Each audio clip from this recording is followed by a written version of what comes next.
Hello everyone, I'm Mrs. Midnight and welcome to the second half of 13 Reasons Why I'm Grateful This Year. In case you missed the first part, I'll leave the link in the description so you can go check it out before you see the second half. But if you saw it already, let's continue to the second half of 13 Reasons Why I'm Thankful This 2024. My home.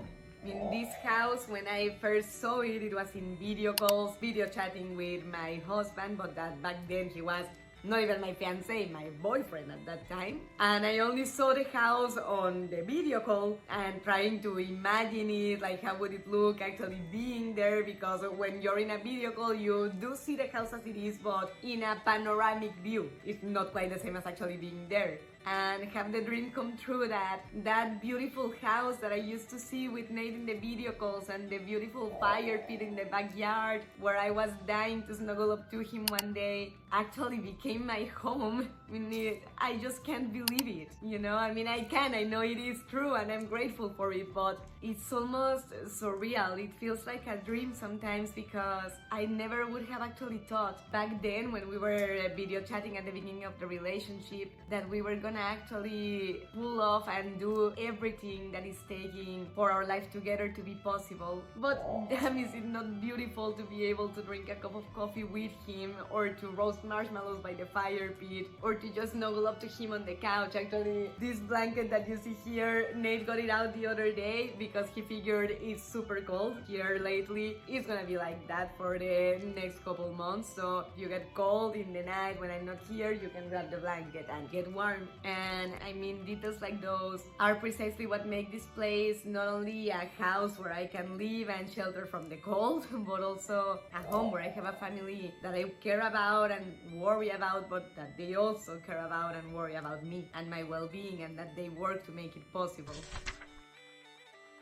And actually, speaking of the doggy and the kitty, that I think I actually woke up Ray because she felt I was talking about her, but these two, look at her hand, well, no, I'll leave you alone. These two deserve their own point in this video because I've talked before about how people were so kind in the way they received me here when I just arrived, that people were friendly, warm, and what have you, but same with these two, you know?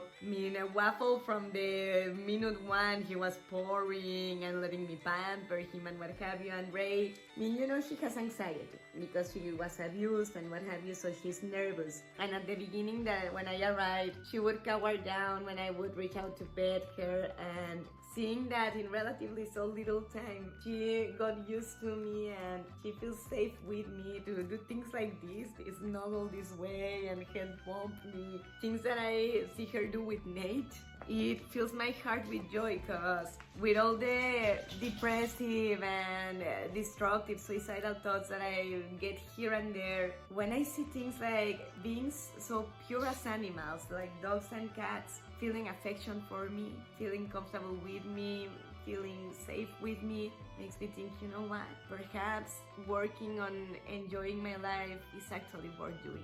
And even if they are a handful sometimes, because the doggy will pee on the floor if we don't hurry to take her out, and the kitty will do the same because he is making his tantrum because we don't let him go out because it's cold.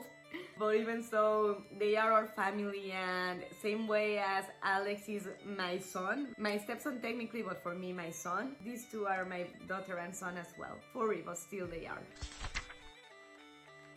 One thing that's definitely worth mentioning is I'm very grateful for the time period I was born in. Don't get me wrong, I know that many bad things have happened lately. COVID is something that I wouldn't wish upon anyone. But the reason why I say this is because had I been born a couple generations back, first of all, I wouldn't have been able to access a lot of information on the internet and other resources. What the hell are you doing, Ray? She's chasing after her tail. But anyways, I wouldn't have had access to many resources that I needed to save myself from horrible situations in my past. and for bettering myself both in the past and in the present. And same with my YouTube channels. I wouldn't have had the resources to actually make YouTube a full-time job, to create regular content, to connect with the community, with the posts, with the Facebook group that my community made in Spanish, with the Facebook pages that I have in both languages. I think that given my vocation, both for acting in voiceover that I learned remotely, teaching that I also do remotely at the moment, I was definitely born in the perfect time to have technology at my disposal for the projects I dream of creating.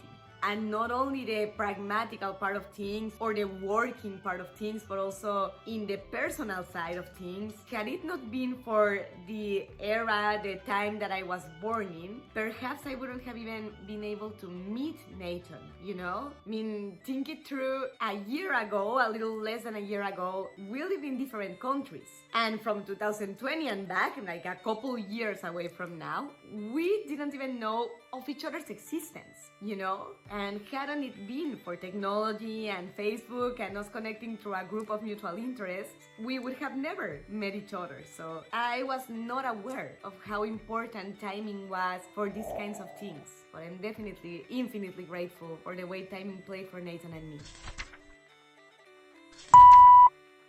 Hello again. We had to take a small break because my doggy needed out and I couldn't make her wait all the while until I finished recording because otherwise I would pay for it. And besides, I just talked about how grateful I am to have her. I'm not gonna be now inhumane to her.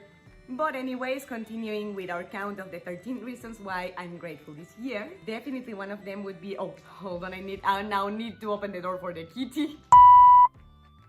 You got cold. So that he likes to sneak out on me when I take Ray out, but he only goes to the garage because the door is closed, and I guess he got cold and bored, so now he's back here and he's eating. But well, anyways, going back to our reasons why I'm grateful this year. You know, coming from Mexico City, I am grateful for many things that I had there as well. I'm not saying that everything of living there was negative because that's nowhere near the reality. My friends, the places I got to know and what have you were beautiful as well. But something that I really love about here is that you can go outside at whatever time of the night. At whatever time of the night, the only thing you have to worry about is not getting run over by the cars because it's very dark. But you don't have to be scared of somebody mugging you or something worse. And although I'm not such a fan of going out at midnight or past midnight because I want to sleep or I want to be on my PJs and just resting at home, it's nice to know that if I had a craving for a bag of chips at that time and I wanted to go to the store, I would be safe to do so. The fact that I decide to stay at home because I'm cozy is fine, but at least it's not because because I don't want to get mugged or I don't want to get something worse out of going out at certain times of the night. So definitely coming from a city where you have to be extremely mindful of things like that, I learned the hard way to not take those things for granted. And I definitely gotta say that I not only love my home, definitely my house, but also outside of it. You know, the town where we live in, I'm in love with it. And partly is precisely because the people are wonderful and the place is safe and I feel at ease. You know, I can go out in the morning and hear birds singing. I can go out in the night and hear crickets. I don't hear people fighting each other and people blowing their horns like crazy. And that change of pace has done me really well, you know, health-wise, mentally-wise. I'm not perfect by any stretches of the imagination, but I feel much better than I've ever felt in that sense, and it has a lot to do with the environment.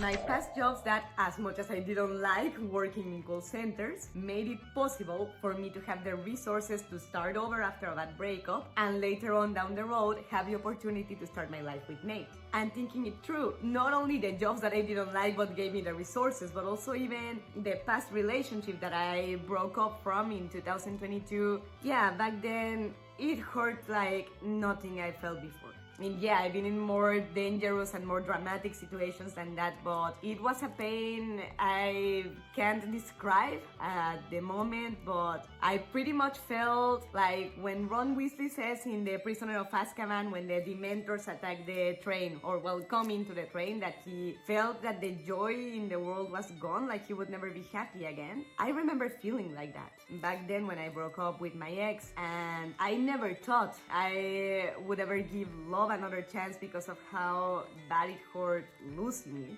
And in general, I didn't want to give another chance to anything or anyone because I had been hurt so bad through the breakup and through other situations that I wanted to shield myself from human contact, basically become a hermit. And now that I'm where I am at this point in life, I mean, I'm so grateful that I didn't do that because as much as it hurt, had that past relationship not ended, I could have never been here because Nate and I would have never gotten together if either of us would have been in another relationship with someone else. So as strange as it sounds, I'm also grateful for the pain because whether it made me grow, made me learn, gave me resources, or opened the possibility for new beginnings that I'm grateful for now, it's part of the present that I have nowadays that I wouldn't change for the world.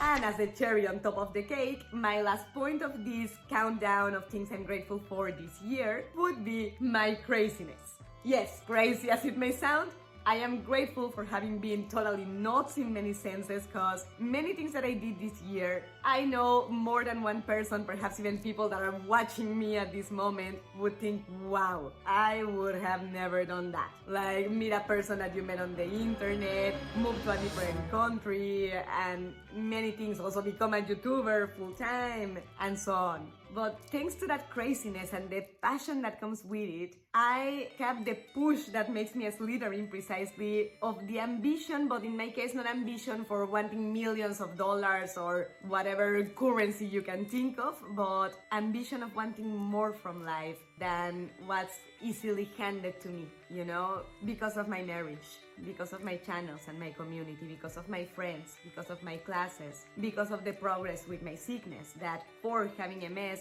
is very blessed. I have learned that it's in fact very true that anything in life that's worthy never comes easy. Whether it's difficult, challenging, scary, overwhelming, or a combination of all. But things in life that are important, that are valuable, and that are worth having never come easy. If I wouldn't have been as crazy as I am, I wouldn't have had the push to believe in all that, as Nate and I struggled to make it possible to bring me here. And guess what? Thanks to that craziness, here I am, and I'm glad I went with my gut in this situation because yes, I trusted my instinct when I first met him in person, but I had nothing to regret. All the opposite. I think any expectation or preconception I could have had of him in the positive sense when I met him in person was completely overshadowed because of the wonderful person he showed me to be.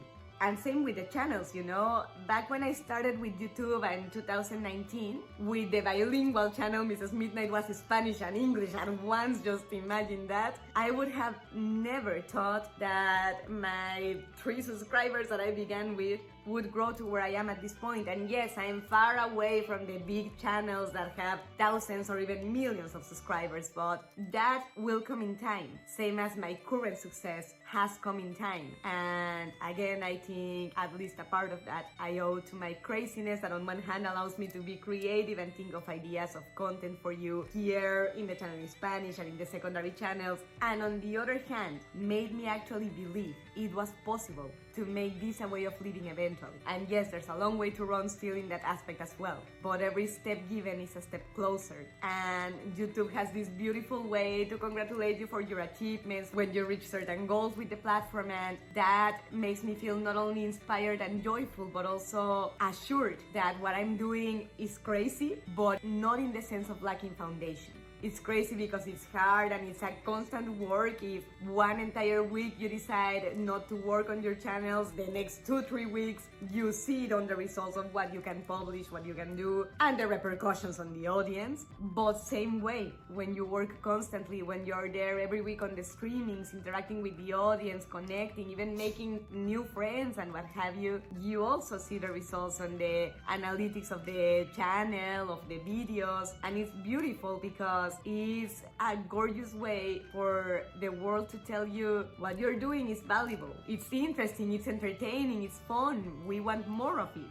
And had I not been crazy enough to think that I could achieve that kind of connection with a community in this platform, this video possibly would not even exist. There's a saying in Spanish that goes, de músicos, poetas y locos, todos tenemos un poco.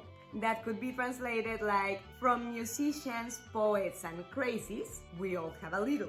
And if that sentence is true, that in my case I think I don't have a little, I have a bunch of it, like a lot. I lined up twice and in the fourth time they kicked me out of the line. But jokes aside, I'm happy to have it because fortunately it's not a type of craziness that disconnects me from reality, all the opposite. I'm grateful to be able to be in this reality mentally and physically, and that's why I would never see myself doing anything that can disconnect me from it. But craziness, the way I experience it, is something that allows you to see outside the box. And don't get me wrong, the box is useful sometimes. Having some parameters to know how to do things is practical, it's useful, but being able to see outside the box is what will allow you to do the extraordinary things.